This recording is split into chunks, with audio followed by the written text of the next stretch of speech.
Et ici, à la primature, récemment nommé directeur délégué représentant le directeur général d'Eramet Gabon, André Massar, est allé présenter ses civilités au Premier ministre Raymond Nonsima. Les échanges avec le chef du gouvernement ont essentiellement porté sur la redynamisation de partenariats gagnant-gagnant entre l'État gabonais et l'ensemble des filiales d'Eramet. Balbin Samova, Francis Ifunda, Peter Manfumbi, Mwandi. Au cours de cette entrevue, le chef du gouvernement Raymond Nonsima et André Massar, directeur délégué représentant général d'Eramet au Gabon, ont fait un tour d'horizon des activités du dit groupe dans notre pays. Le groupe Eramet au Gabon est réellement engagé de manière durable à travers donc ses filiales, la Comilog, la CETRAG et la Fondation L'équilibre biodiversité. Accompagné du ministre des Mines, J. Nembe, et de l'administrateur, directeur général de la Comilog, Léopold Batolo, les échanges ont également porté sur les perspectives de développement dans l'ensemble des filiales d'Eramet, surtout que le groupe sort timidement de la suspension de la vente du manganèse consécutivement à une crise mondiale. Nous avons dû arrêter nos activités pour 3 semaines au niveau du Gabon pour des raisons de marché, pour des raisons économiques. Aujourd'hui, la tendance est à la reprise, mais alors très timide, et donc nous avons voulu rassurer le Premier ministre, chef du gouvernement, par rapport à cette situation. Rien n'est acquis. Il faut poursuivre tout ce que l'on a décidé de faire au niveau du Gabon, notamment en matière RSE et autres. Il faut la mobilisation de l'ensemble de nos personnels, de l'ensemble de nos partenaires pour nous aider, pour nous accompagner à opérer le mieux possible. Eramet est enraciné durablement au Gabon. Très à l'écoute du représentant d'Eramet au Gabon, Raymond Nonsima a par ailleurs réitéré l'ambition de son gouvernement d'accompagner le groupe dans sa volonté d'apporter un développement économique au pays. C'était la grande fête ce matin ici à la maison Georges Rawiri, Radio Gabon, à 65 ans aujourd'hui, et la patronne de la communication, Laurence Mengomezor, épouse Ndon, a pris une part active à cette célébration. Patrick Simangoy, Terence Langa, Gérald Ifunji, Chamfort Obengue. Reportage. La ministre de la Communication et des Médias, porte-parole du gouvernement, a voulu, en s'associant à ce 65e anniversaire, témoigner la reconnaissance des plus hautes autorités de la transition à Radio Gabon qui a accompagné toutes les transitions démocratiques et socio-économiques, dont le coup de libération du 30 août 2023 traversé par notre pays. Grâce aux ondes courtes, Radio Gabon a été suivie en République démocratique du Congo, en Angola, en Guinée équatoriale et au sud du Cameroun, renforçant ainsi l'image du Gabon comme acteur régional. De 1959 à nos jours, Radio Gabon, vieille comme le Gabon, est devenu un partenaire essentiel du développement. Aujourd'hui, la radio fait face à des défis majeurs liés à l'évolution technologique et numérique, tels que la concurrence croissante, l'émergence de la télévision, des médias privés et des plateformes internationales a modifié les habitudes des auditeurs. Le second défi, c'est la révolution numérique. Depuis les années 2000, la bulle Internet et les réseaux sociaux ont bouleversé la manière de consommer l'information. Le troisième défi auquel elle est confrontée, c'est l'évolution des audiences. Laurence Nong voit en mieux l'avenir de Radio Gabon et du secteur dont il a la charge. Le chef de l'État, le général de brigade Christopher Oligui Nguema, ne ménage aucun effort depuis son arrivée au pouvoir pour permettre à Radio Gabon de relever ces nouveaux défis. Parmi les actions engagées et à venir, il y a le renforcement des ressources humaines avec la création de postes budgétaires pour intégrer les nouveaux métiers liés au numérique et à la production audiovisuelle moderne. L'anniversaire de Radio Gabon a tenu toutes ses promesses. L'équipe dirigeante, composée essentiellement de femmes, a récompensé le mérite des consultants de la première heure de Radio Gabon, en passant par les anciens de la maison, à l'image de Pierre-Noël Botika Bobé, premier journaliste gabonais ayant présenté le premier journal à Africa numéro 1 le 7 février 1981, il y a 43 ans. ont reçu le diplôme de reconnaissance avant la coupure du gâteau symbolique de l'an 65, venu couronner le tout dans une ambiance de réjouissance autour du ministre de la Communication et des Médias, Laurence Ndong, résolument tourné vers l'amélioration des conditions de vie et de travail des agents du secteur communication. C'était une belle cérémonie autour d'une bonne ambiance. Occasion pour la directrice générale de dresser un état des lieux de la radio. Cabrel Guilalemami, Guy Franklin Mangenga, Chéli Manéa.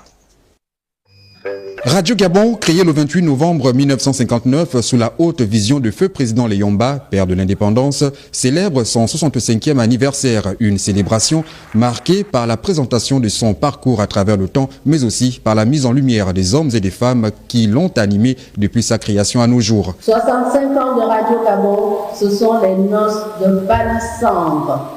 Comme vous le savez, le palissandre regroupe en lui seul plusieurs essences de bois. Et c'est cela, Radio Gabon.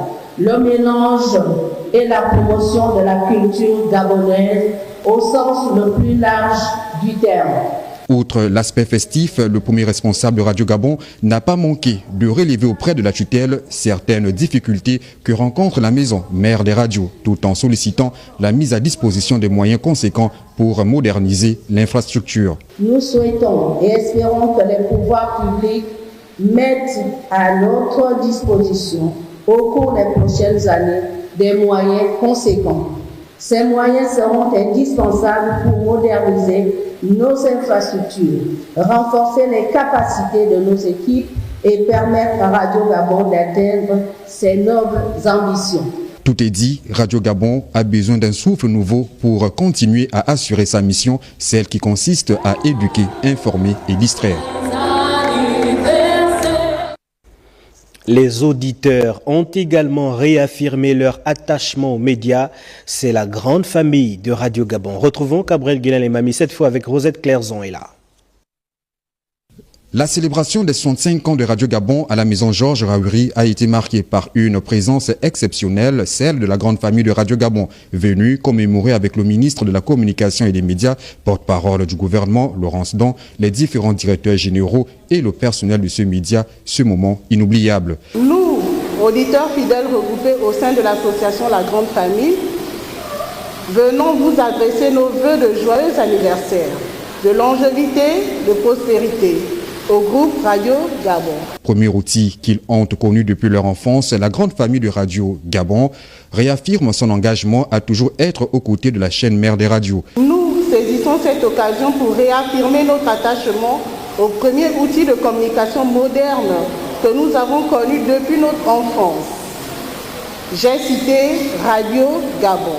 La grande famille de Radio Gabon est une force de proposition au regard des cellules dont elle dispose dans toutes les localités du Gabon. Toutefois, nous déplorons l'absence de l'électricité en continu pour permettre la réception en tout temps des programmes de Radio Gabon. Encore joyeux anniversaire, que Dieu bénisse Radio Gabon. Mbolo. Par ailleurs, au cours de cette cérémonie, la grande famille de Radio Gabon a salué l'action du gouvernement qui a entamé la couverture des zones blanches. Le ministre des Comptes publics face à la représentation nationale dans le cadre de l'examen du projet de loi de finances exercice 2025 en lieu et place de son collègue de l'économie et des participations empêchées, Charles Mba, a présenté les prévisions budgétaires à venir dans leur volet ressources de l'État. Jean-Rodrigue Bingoundou, Valérie Charles Poulangoy, presse Assemblée nationale. La production pétrolière de 2,1%, une chute du prix du baril de pétrole gabonais de 5,1%, une augmentation de la production de manganèse de 7,7% et une hausse de son prix de vente de 1,2%, une hausse de production de bois de vité de 3,2% et enfin une dépréciation du taux de change du dollar américain de 0,7%. C'est le cadrage macroéconomique et budgétaire circonscrit aux honorables députés membres de la Commission des finances, du budget et de la comptabilité publique dans le cadre de l'examen du projet de loi de finances exercice 2025 dans son volet ressources par le ministre des Comptes publics en lieu et place de son collègue en charge de l'économie et des participations. Sur la base des principales hypothèses arrêtées par le cadrage macroéconomique et budgétaire, le projet de budget de l'État est équilibré en recettes et en dépenses à la somme de 4 204,9 milliards de francs CFA contre 4 162 milliards de francs CFA dans le loi de finances initiale 2024, soit une hausse de 42,9 milliards de francs CFA. Dans ce contexte, et à en croire Charles Mba, en 2025, le gouvernement de transition entend réduire le déficit en matière d'infrastructures routières, hydriques, énergétiques, sanitaires et éducatives et améliorer les ressources de l'État au titre du projet de loi de finances 2025 comprennent les recettes budgétaires ainsi que les ressources de trésorerie et de financement. Les recettes budgétaires nettes des recettes affectées au tiers, qui comprennent les recettes du budget général et celles des comptes spéciaux, sont évaluées à la somme de 2 879,2 milliards de francs CFA contre 2 729,7 milliards de francs CFA arrêtés dans la loi de finances initiale 2024, soit une hausse de 149,5 milliards de francs CFA. Les recettes budgétaires se décomposent de la manière suivante. Recettes fiscales, 1797,6 milliards de francs CFA, dont les et fonds de concours, 45,4 milliards de francs CFA, cotisations sociales, 38,3 milliards de francs CFA, autres recettes, 956,3 milliards de francs CFA. Pour ce qui est de la stratégie d'endettement, en vue de l'allègement du poids de la dette sur les finances publiques, le gouvernement devra poursuivre ses efforts en faveur d'une amélioration de l'environnement des affaires, tout en faisant la promotion des partenariats publics-privés. Restons à l'Assemblée nationale. Charles Mba a également décliné les dépenses de l'État pour le compte de l'année 2025. Jules Dafleur-Odembe, Valérie Charles Poulangoy. Sur la base des hypothèses budgétaires de la loi des finances 2025, le ministre Charles Mba du budget des comptes publics devant les députés de la transition, membre de la commission des finances du budget de la comptabilité publique, a présenté pour examen et approbation le volet dépenses du budget général de l'État pour le compte de l'année 2025, reparti en 32 missions de politique publique, y compris celles des comptes spéciaux. Les dépenses de l'État, net des affectations au tiers, évaluées à 4 087,5 milliards de francs CFA sont répartis en dépenses budgétaires 2 794,5 milliards de francs CFA et en charge de financement et de trésorerie pour 1 292,9 milliards de francs CFA. Les dépenses budgétaires nettes des prélèvements au profit des tiers seraient en augmentation de 225,7 milliards de francs CFA. Elles sont composées des dépenses du budget général évaluées à 2 562,8 milliards de francs CFA et celles de comptes spéciaux prévus pour un montant de 231,7 milliards de francs CFA. Dans le contexte transitoire actuel, le gouvernement entend se pencher davantage sur la réduction de la dette extérieure et intérieure, une préoccupation majeure des honorables députés. Les charges financières de la dette, qui se décomposent en intérêts sur dette extérieure et intérieure, est projeté à 349,4 milliards de francs CFA contre un montant de 378,4 milliards de francs CFA inscrit dans la loi de finances initiale 2024, soit une baisse de 29 milliards. Il faut rappeler que les grandes lignes de projet de loi de finances 2025, sous réserve de la mobilisation effective des recettes et de la bonne exploitation des matières premières, permettraient de concrétiser les axes prioritaires de la vision du chef de l'État, le général. Le directeur général de la marine marchande vient d'initier une rencontre avec les agents de sa direction. De quoi était-il question? Évrard Mata et Varis Nduntum nous répondent. Jean Cruz Lessangui se veut direct et pragmatique face à son personnel. En optant pour ces échanges francs, il a atteint à accomplir une mission précise. Instaurer un cadre dans lequel nous devions travailler et qui est jalonné des éléments très importants, notamment la discipline et le respect de l'autorité. Dans le deuxième instant, c'était d'amener à leur faire comprendre la vision de la nouvelle direction de la marine marchande. Et en troisième point, c'était des annonces pour encadrer le volet social, notamment l'organisation de la politique sociale inexistante à ce jour. Une approche managériale qui contribue à un fonctionnement optimal. Aussi importe-t-il de rassurer les agents par une vision bien déterminée. Nous sommes un département très technique, réglementé par les tests. Donc il y a une révision de fond en comble des exigences et des tests.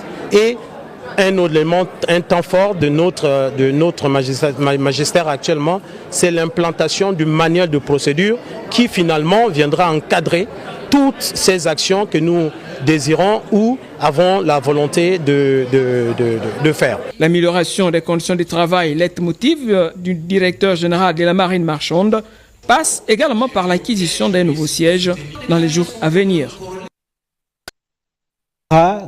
Gagnant pour le bien-être de l'économie numérique entre ACE et RTL, un secteur important pour la diversification de l'économie du pays. Léa Virginia Tsamiranga Minungani, Gérard Magnagna, les détails. La signature de ce contrat entre ACE et RTL symbolise l'engagement de ces entités à rendre le secteur de l'économie numérique plus performant. On est en train de moderniser l'écosystème numérique du Gabon. Donc on ramène des nouvelles bandes passantes, de nouvelles technologies, ramener plus de connectivité, plus de robustesse d'Internet pour les Gabonais, des meilleurs tarifs en même temps pour les Gabonais. Je pense que tout le monde est gagnant. Notons que la mise en œuvre de cette collaboration vient donner un coup de pouce décisif à l'entreprise gabonaise ACE. C'est un contrat qui nous permet donc d'avoir pendant 10 ans à conserver notre gros client. Mais c'est pas tout. Ce que nous avons encore gagné, c'est la possibilité d'exploiter également ce câble, également faut le dire. C'est que non seulement nous exploitons le câble ACE, mais là aussi nous allons exploiter le câble To Africa. Donc c'est un bénéfice. Un partenariat gagnant-gagnant sous tutelle du ministère de l'économie numérique. ACE et RTL vient de montrer à juste titre que, comme dans le domaine de la mode, pour perdurer, il faut se renouveler, il faut définir de nouvelles visions, de nouveaux objectifs. Et également créer la richesse et de l'emploi. Cette signature, c'est un bon accord gagnant-gagnant entre deux opérateurs de l'écosystème, l'économie numérique. Et je suis fier de l'aboutissement de cet accord. Cette collaboration devra permettre d'accélérer la transformation numérique du pays et réussir le pari de faire du Gabon un hub de la sous-région en matière de numérique. Lancement des consultations juridiques gratuites au centre de prise en charge des victimes des violences. Une rencontre qui se tient dans le cadre de la célébration de la journée internationale de l'élimination des violences faites aux femmes. Léa Bifan, Pierre Claverella. Encore victimes de violences, les femmes s'unissent pour connaître leurs droits dans la dynamique de la Journée internationale de l'élimination des violences faites aux femmes. Elles sont soumises à un atelier sur l'autonomisation juridique des femmes, non sans être édifiées sur les avancées du centre de prise en charge des victimes de violences. Ce centre est devenu bien plus qu'un lieu de prise en charge. Il est un symbole d'espoir, un témoignage de ce que nous pouvons accomplir lorsque nous unissons nos forces pour lutter contre les violences. Nous pouvons bâtir un Gabon où chaque personne vulnérable peut vivre dans la dignité, la sécurité et la paix. Pour faire face aux violences faites aux femmes, les autorités mettent les bouchées doubles en renforçant l'accès à la justice. Les violences faites aux femmes demeurent l'un des obstacles les plus flagrants que combattent vigoureusement Monsieur le Président de la Transition, Président de la République, chef de l'État, Son Excellence le Général de Brigade, Brice Clotaire Oligui Nguema et le gouvernement de la transition pour l'épanouissement des femmes, la réalisation de l'égalité de genre et leur participation active et équitable au développement de notre nation. 7 jours d'activisme pour lutter contre les violences basées sur le genre. Le centre de prise en charge de victimes de violences de Nzayon met en avant des consultations basées sur l'écoute. Experts de l'administration forestière, organisations non gouvernementales, opérateurs économiques et sociétés civiles réunis depuis ce matin dans le cadre d'un atelier portant sur le renouvellement et la redynamisation des comités consultatifs de gestion des parcs nationaux. On en sait plus avec Linda Nyumba Mugengi et Cédric Zedon chez Limania. Les comités consultatifs de gestion locale des parcs nationaux sont des plateformes d'échange et de concertation qui permettent aux communautés locales de s'exprimer et participer activement à la conservation de la biodiversité. Cependant, malgré leurs nombreuses années d'existence, elles peinent toujours à fonctionner. Cet atelier qui lance les activités de renouvellement et redynamisation vise à réviser les documents préparatoires qui avaient été élaborés entre 2012 et 2015, donc la charte sur les CCGL, le règlement intérieur, et également de proposer des mécanismes de financement et de fonctionnement durable et viable. Vu l'intérêt du sujet, c'est tous les acteurs intervenants dans la gestion durable des ressources naturelles au Gabon qui sont représentés autour de la table. Sans cette inclusion de l'ensemble des parties prenantes, nous ne pouvons pas assurer une gestion durable de ces parcs nationaux. Nous avons donné à VVF le mandat de nous accompagner dans la réorganisation de ces comités consultatifs de gestion locale en travaillant avec les autres partenaires de façon à ce que les interlocuteurs qu'on a dans ces comités consultatifs soient des interlocuteurs qui permettent de mieux assurer la conservation. Organisé par l'ANPN et le VVF Gabon, cet atelier a aussi bénéficié de l'appui multiforme de TNC, de l'UNESCO, du PNUD et du ministère de l'Intérieur, entre autres. Le complexe scolaire d'Alibaneng abrite depuis ce matin un séminaire dédié aux encadreurs pédagogiques afin de renforcer leurs pratiques pédagogiques et améliorer les méthodes d'apprentissage axées sur le développement des compétences des élèves. Sabrina Nofieka, Nathalie Abouyanoke, Gérard Miindou. Cette formation s'inscrit dans un contexte où l'objectif principal est de centrer l'apprentissage sur le développement des compétences des apprenants au-delà de la simple acquisition de connaissances. Pour chaque fin de palier, il faut évaluer.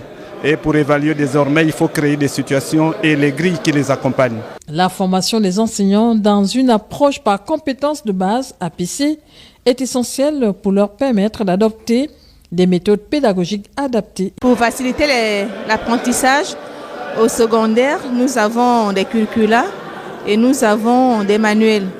Donc ce sont ces outils que l'enseignant utilise. Beaucoup de collègues avaient beaucoup d'appréhension et cette formation est la bienvenue. Ce sera l'occasion pour nous comme ça d'aller édifier les collègues sur le terrain. Pour atteindre ces objectifs, quelques outils sont indispensables. Nous avons mis en place des progressions et ces progressions nous ont permis de faire les premières évaluations. Et là, nous sommes à la fin donc, de cette première partie qui nous a permis de faire un retour de terrain pour voir les impacts de ces évaluations-là. Et maintenant, nous faisons de la formation en tenant compte donc de ces premières évaluations terrain. La formation des enseignants en APC doit être pratique pour qu'ils deviennent des acteurs clés du développement des compétences des apprenants. Signature de convention entre l'École normale supérieure de l'enseignement technique et l'Université de Libreville-Nord, un partenariat qui va favoriser l'insertion professionnelle des étudiants. Alpha Ndombi Moussavo, Chris Rodolphe Lembondanzenge. La matérialisation de cet accord cadre entre l'École normale supérieure d'enseignement technique et l'Université de Libreville-Nord vient marquer de nouvelles perspectives pour les étudiants et ce, à travers les offres pédagogiques. Un défi pour le système éducatif. Ce partenariat qui nous réjouit n'est pas simplement un acte administratif. Il est le symbole d'une ambition partagée pour la formation de la future élite de notre pays et partant du monde. Il est le projet d'une vision audacieuse pour l'avenir de notre pays. En unissant nos forces, nous affirmons notre engagement à faire du Gabon un espace privilégié de formation, de recherche et d'innovation. Ce partenariat vise précisément à enrichir notre offre de formation, à renforcer nos programmes d'enseignement et à favoriser l'émergence d'une nouvelle génération de professionnels hautement qualifiés pour servir notre pays et le monde. Ce partenariat va permettre aux bénéficiaires. Il m'a paru opportun de procéder à la signature d'une convention cadre dont l'objectif est de définir les conditions générales et les procédures de mise en œuvre des actions de collaboration technique et professionnelle, mettre à la disposition des étudiants des structures formatives. L'ENES, à travers sa formation technique et professionnelle, constitue un atout indéniable qui favorise l'accès à une formation répondant ainsi aux besoins du marché de l'emploi. L'incubateur de l'Institut national des sciences et de gestion a procédé à l'examen des projets innovants proposés par les étudiants des universités publiques et privées de Libreville. Ingrid Bijou, Mombo Bibambou, Justin Jana, Francis Banja.